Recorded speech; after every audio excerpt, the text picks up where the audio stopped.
Man, I'm going to ask you a random question. Yeah. How could you possibly kill 1,500 people in less than an hour? Gas? No. Chemical warfare, air raids. I can't.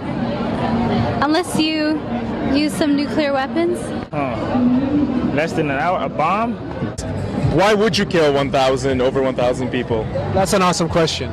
Do you know how Hitler was able to kill so many Jews in such a short amount of time? He used gas chambers. I think they had the chemical back then. Gas chambers. He put everyone in chambers and he killed all of them by using chemical weapons. Now, this is a long time ago, right? Yeah. What if I told you... Well, not that long ago. Okay, what if I told you something like this just happened 2 days ago? I'd say you're crazy. Huh? You're crazy. I'm crazy. Yeah. But it did. Wow. Where? Like the killing? I'd be astonished and pretty angry, I guess. I said that's very tragic. Yeah. Do you know what's been going on in Syria? I mean, I don't follow closely, but yeah, you know, I definitely know that people are dying, innocent people. I was not that aware of it. You know what's going on in Syria? I have no idea. Yeah, there's been more or less of a civil war and civil unrest for the last few years. No, I'm quite aware that it happened, and I think it's going back into the whole what happened in Iraq with the Kurds. It's exactly the same thing. It's genocide, and I think it's obviously a horrible thing, and people should be aware of what's going on. Bashar al-Assad, the president or the so-called president of Syria, massacred over 1,500 people 2 days ago by using chemical weapons which contain sarin, cyclosarin. These chemicals attack the nerve cells in the body, attack the nerves, and paralyze the human being. Not only that, they burn the lung tissue and burn the muscle tissue, so you can have a slow and a painful death.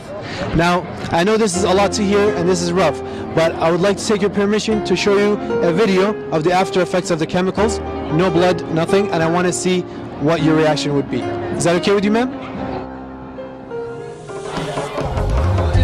وحميت الثورة بدراعي وقدمت الدم هدية صامت يا حمص شراعي واصل من الحرية وصفوا شعبك ظنوا مات يسطر بالدم حكايات أسطورة حجر وحارات من بابا عمرو للخلدية من بابا عمرو للخلدية من بابا عمرو للخلدية.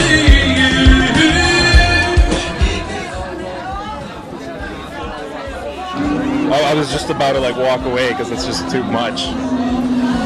To me, at least, that he's a bit desperate, because it's the same thing as nuclear weapons, for example. You don't use them until basically you're beaten to the ground. I guess it shows that the end may be near, hopefully.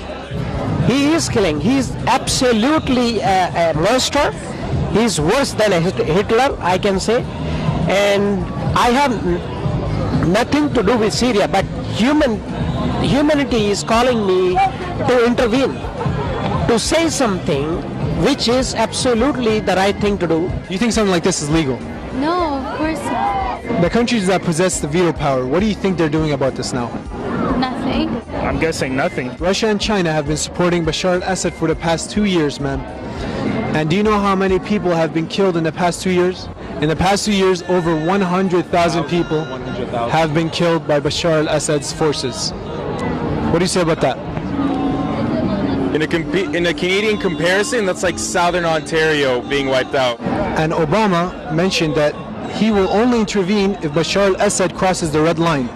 And as you've seen, Bashar al-Assad took a brush, he drew the red line with the blood of the children. What would you like to say, and what do you think we should be doing right now? I'd say we gotta help them out. Like, Obama's gotta start doing something. We gotta do something. Donating and keep supporting Syria, making dua. That we need to really change our focus here. I'm really glad that you guys came here to really bring the message to where the party's at, you know? I think one of the best things you could do is to share this with the world, let people know what's going on. Actually here, you know, we're so distracted in our daily lives that we don't really, you know, take a time to think, but a movement, man. I think the world needs to be paying attention to what's been happening there, and I don't think we can ignore it too much longer.